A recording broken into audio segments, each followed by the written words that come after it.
एक गांव था जहाँ शाम ढलते ही हर घर की सांस धीमी हो जाती थी, जहाँ मिट्टी के हाथ पैरों को पकड़ लेते थे जैसे जाने न देने की जिद हो।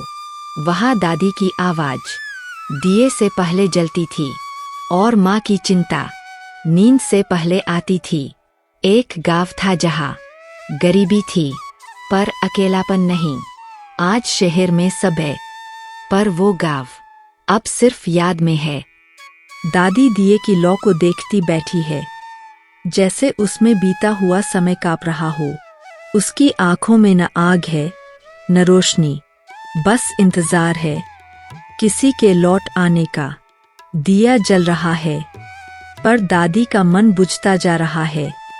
हर कांपती लौ में उसे वो दिन दिखते हैं जब घर भरा हुआ था। आज दिया है, दादी है पर आवाजें नहीं।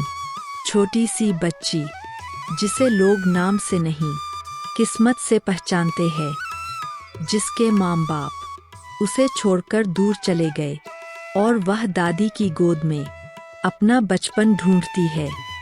न वो पूरी तरह अनाथ है न पूरी तरह सुरक्षित, बस दादी की सांसों से बंधी हुई एक पहचान है। वो वही बच्ची है जिसका घर अब दादी की छाया है। दादी ने गुड़िया को डांटा नहीं, बस आवाज भारी हो गई। इतनी देर क्यों हो गई रे, कहते हुए उसकी आंखें दरवाजे से हट ही नहीं पाईं। डर गुस्से से बड़ा था और ममता आवाज से ज्यादा। दादी बोली, तेरे माँ बाप दूर चले गए, अब तू देर से आएगी तो मेरा कलेजा किसके भरोसे धड़केगा। गुड़िया चुप रही। उसने दादी की साड़ी पकड़ ली। दादी ने मुंह फेर लिया, क्योंकि डांट के बाद रोना अब उनका हक था। गुड़िया दादी के पास आकर खड़ी हो गई, धीरे से बोली, दादी मैं देर से आई पर आपको छोड़कर कहीं नहीं जाऊंगी। आप नाराज हों पर चुप मत रहो। उसकी आवाज कांप रही थी। दादी की आंखें झुकी रहीं पर मन पिघलता चला गया। गुड़िया बोलती रही, आप होन तो मेरा सब कुछ यही है। गुड़िया धीरे बोली, जब आप चुप हो जाती हो। उसने दिए की लौ की तरफ इशारा किया, देखो ये भी हिलता है पर बुझता नहीं। आप भी ऐसे ही रहो। दादी की पलकों में नमी उतर आई। गुड़िया ने आखिरी बात कही, मैं आऊं या ना आऊं, आप मेरा घर हो। दादी मुझे माफ कर दो, आज सच में देर हो गई थी पर दिल से कभी आपको दुख नहीं देना चाहती। जब आप नाराज होती हो ना तो लगता है जैसे मेरा अपना घर भी मुझसे रूठ गया हो। आप कहती हो कि जमाना बदल गया है, पर दादी मेरी दुनिया तो आज भी आप ही हो। आपकी डांट में भी मुझे प्यार दिखता है और आपकी खामोश। गुड़िया को बहुत भूख लगी थी। दादी ने बिना कुछ कहे अपने हाथों से गरम गरम खाना परोस दिया। खाना खत्म होते ही दादी ने प्यार से कहा, आजा मेरी गुड़िया, आज मेरे पास सोना। दादी ने गुड़िया को अपनी बाहों में सुला लिया। उसके सिर पर हाथ फेरते हुए धीमी आवाज में कहानी सुनाने लगी। एक नन्ही सी चिड़िया थी, दादी बोली, जो दिन भर उड़ती थी पर रात को अपनी माँ के पास आकर सबसे सुरक्षित महसूस करती थी। सुबह हो गई थी, आंगन में हल्की धूप उतर आई थी। दादी चूल्हे के पास बैठी सुबह का खाना पका रही थीं। कढ़ाई से उठती खुशबू पूरे घर में फैल गई थी। उधर गुड़िया झाड़ू लेकर आंगन और दरवाजा साफ कर रही थी। झाड़ू की सरसराहट में घर की नींद भी जैसे जाग रही थी।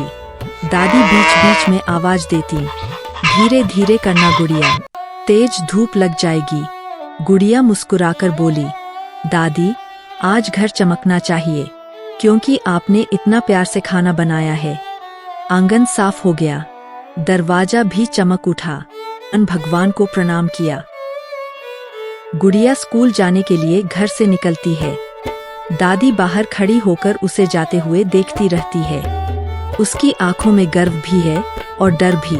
जब तक गुड़िया नजर से ओझल नहीं होती, दादी वहीं खड़ी रहती है।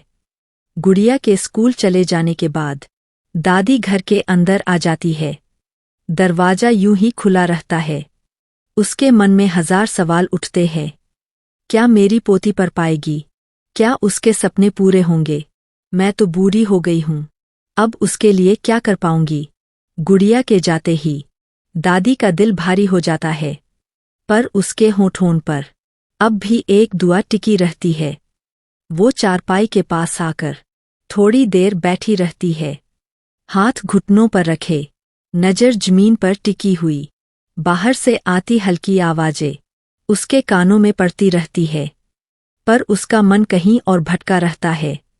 दादी गहरी सांस लेती है, कमर सीधी करने की कोशिश करती है, फिर थक कर चारपाई पर धीरे से लेट जाती है। आंखें बंद करती है, पर नींद नहीं आती। उसे गुड़िया का चेहरा याद आता है।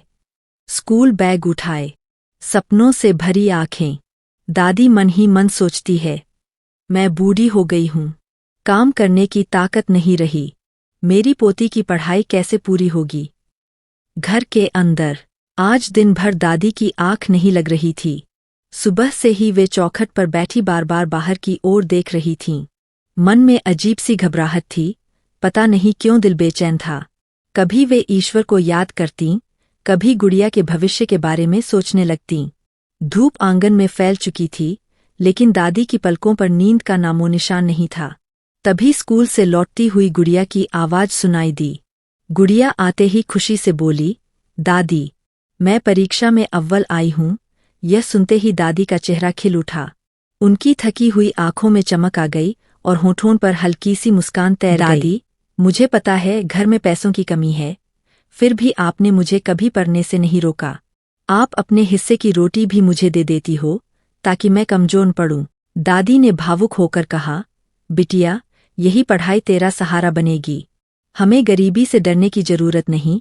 अगर तू मन लगाकर पढ़ेगी तो जिंदगी खुद रास्ता बना देगी।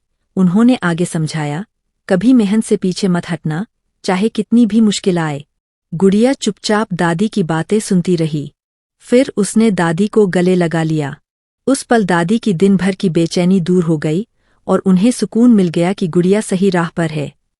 बिटिया, मैंने जिंदगी में बहुत अभाव देखे हैं, पर नहीं पाई, इसलिए हर मोड़ पर दूसरों पर निर्भर रहना पड़ा।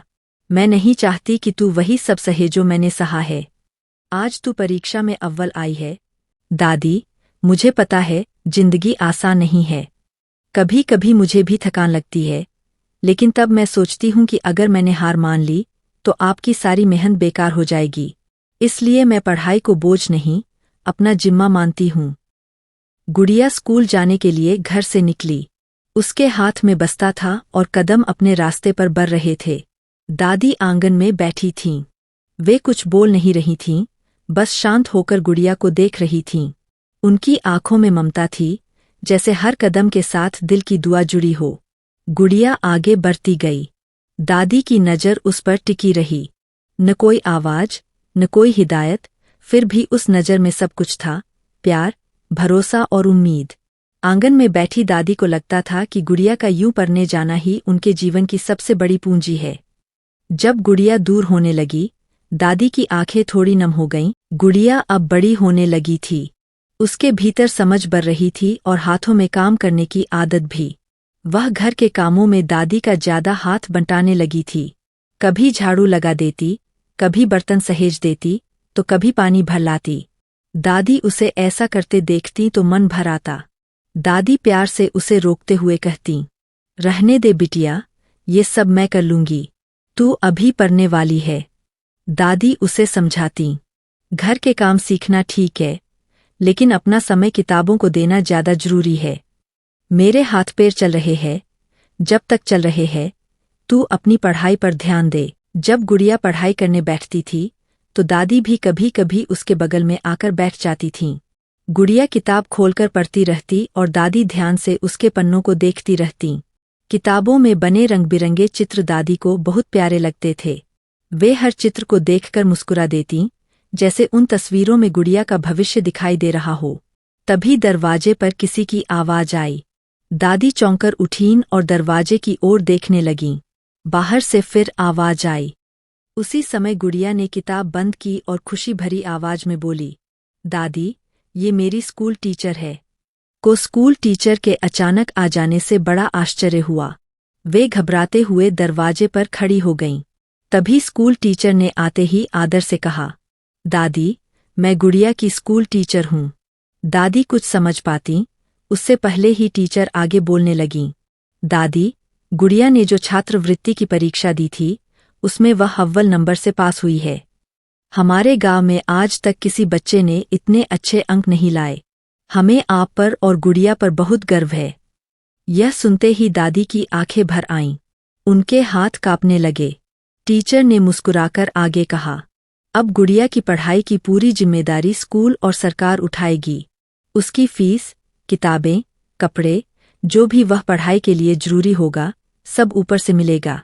जब तक वह बड़ी होकर अपनी पढ़ाई पूरी नहीं कर लेती, आपको 1 रुपया भी खर्च करने की जरूरत नहीं है।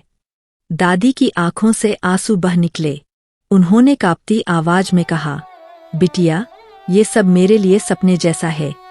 मैंने तो बस इसे पढ़ने का हौसला दिया था। टीचर बोली, दादी, आपकी परवरिश और संस्कार ही गुड़िया की सबसे बड़ी ताकत है। मैंने इसके लिए बहुत सपने देखे हैं। यही मेरी जिंदगी का सहारा है। जब यह पढ़ने बैठती है तो मुझे लगता है जैसे मेरी सारी तकलीफें कम हो जाती है। इसके भविष्य की मुझे हमेशा फिक्र रहती थी। रात दिन यही सोचती रहती थी कि इसे कैसे पढ़ाऊंगी। दादी ने पल भर रुककर गहरी सांस ली और आगे बोली, पैसों की चिंता तो बहुत सताती थी, लेकिन फिर मैंने सब भगवान पर छोड़ दिया। मैंने बस मन से दुआ की और इसे ईमानदारी से पढ़ने के लिए कहा। सोचा था, जो होगा भगवान ही रास्ता दिखाएंगे। अब फिक्र मत करिए दादी, गुड़िया अब मेरी बेटी जैसी है। जैसे मैं अपनी बेटी की पढ़ाई और भविष्य की चिंता करती हूँ, वैसे ही गुड़िया की भी करूंगी। वे आगे बोलीं, उसकी मेहनत और आपकी परवरिश ने उसे यहाँ तक पहुँचाया है। अब उसकी पढ़ाई में कोई रुकावट नहीं आने दी जाएगी। हम सब मिलकर उसका रास्ता आसान बनाएंगे। यह सुनकर दादी का मन भर आया। उन्होंने नम आंखों से टीचर की ओर देखा और धीमे स्वर में कहा, आज मुझे लगा कि मेरी गुड़िया सच में सुरक्षित हाथों में है। उन्होंने टीचर की ओर देखते हुए कहा, आज आपने आकर जो बताया, उससे लगा कि भगवान ने मेरी सुनी है। मेरी मेहनत नहीं, इस बच्ची की लगन रंग लाई है। अब मुझे चैन मिला है कि इसकी पढ़ाई अधूरी नहीं रहेगी। दादी, आपके इस घर में आकर मुझे बहुत अपनापन महसूस हो रहा है। यहाँ भले ही साधन कम हो, लेकिन दिल बहुत बड़ा है। टीचर को चाय दी। उन्होंने प्यार से एक छोटी सी चौकी पास रखी और गरम चाय सामने रख दी। सादा घर था, सादा चाय, लेकिन दादी का अपनापन साफ झलक रहा था। टीचर ने चाय लेते हुए मुस्कुराकर कहा, दादी, आप बिल्कुल निश्चिंत रहिए। गुड़िया बहुत मेहनती है। उसकी पढ़ाई में अब कोई कमी नहीं आने दी जाएगी। दादी ने राहत की सांस ली। उनका चेहरा शांत हो गया। गुड़िया पास ही खड़ी सब कुछ देख रही थी। उस पल घर के अंदर सिर्फ चाय नहीं परोसी गई थी, बल्कि भरोसा, सम्मान और एक उजले भविष्य की उम्मीद भी बैठ गई थी। टीचर के जाने के बाद गुड़िया चौपाई पर बैठी थी। दादी उसके सामने खड़ी रहीं। गुड़िया, यह तेरी पहली जीत है। इसे हमेशा याद रखना, लेकिन यहीं रुक मत जाना। तुझे अभी और बहुत मेहनत करनी है। दादी की आवाज में गर्व साफ झलक रहा था। वे आगे बोलीं, आज तूने मेरा सिर सच में गर्व से ऊंचा कर दिया है। तेरी इस सफलता ने मुझे जीने की नई ताकत दी है। गुड़िया चुपचाप दादी की बातें सुनती रही। दादी खड़ी खड़ी ही उसे समझाती रहीं, मेहनत, सच्चाई और विनम्रता, इन तीनों को कभी मत छोड़ना। यही तुझे बहुत आगे तक ले जाएंगी। उस पल कमरे में कोई और नहीं था, लेकिन दादी की दुआएं और गुड़िया का संकल्प एक दूसरे से जुड़ गए थे। गुड़िया अब बड़ी हो गई थी। उसने दादी का देखा हुआ सपना पूरा कर दिया था। पर लिखकर वह एक बड़ी अफसर बन गई थी। जिस गुड़िया के लिए दादी ने हर दुख सहा था, आज वही गुड़िया सबके लिए मिसाल बन चुकी थी। लेकिन समय के साथ प्रेम दादी बहुत थक गई थीं। अब वे पहले की तरह ज्यादा बोला नहीं करती थीं। शरीर कमजोर हो गया था, मगर आंखों में वही पुराना स्नेह और गर्व था। गुड़िया यह सब समझती थी। एक दिन गुड़िया ने दादी का हाथ थामकर कहा कि अब वे हमेशा के लिए उसके साथ शहर चलेंगी। दादी ने कुछ नहीं कहा, बस हल्की सी मुस्कान आ गई। वह मुस्कान ही उनकी रजामंदी थी। शहर में गुड़िया ने दादी का पूरा ख्याल रखा। उनके आराम, दवा, खाने पीने से लेकर हर छोटी बात तक वह खुद देखती थी। दादी के प्रति अपनी जिम्मेदारी गुड़िया ने बड़े प्यार और सम्मान से निभाई। अब जब दादी गुड़िया को देखती थीं, तो उन्हें लगता था कि उनका जीवन सफल हो गया। गुड़िया की सफलता ही उनकी सबसे बड़ी पूंजी और सबसे बड़ी खुशी थी। दादी, अब आपको मेरे साथ चलना ही होगा। आपने मुझे इतना पढ़ाया, इतना समझाया, आज जो कुछ भी हूँ आपकी वजह से हूँ। अब मेरी बारी है आपका सहारा बनने की। उसने दादी का हाथ अपने हाथों में लिया और आगे कहा, आपने अपनी पूरी जिंदगी मेरे लिए लगा दी। अब आपको अकेला नहीं छोड़ सकती। शहर में आपके इलाज, आराम और हर जरूरत का मैं पूरा ध्यान रखूंगी। दादी ने भर आई आंखों से गुड़िया को देखा। शब्द कम थे, भाव बहुत गहरे।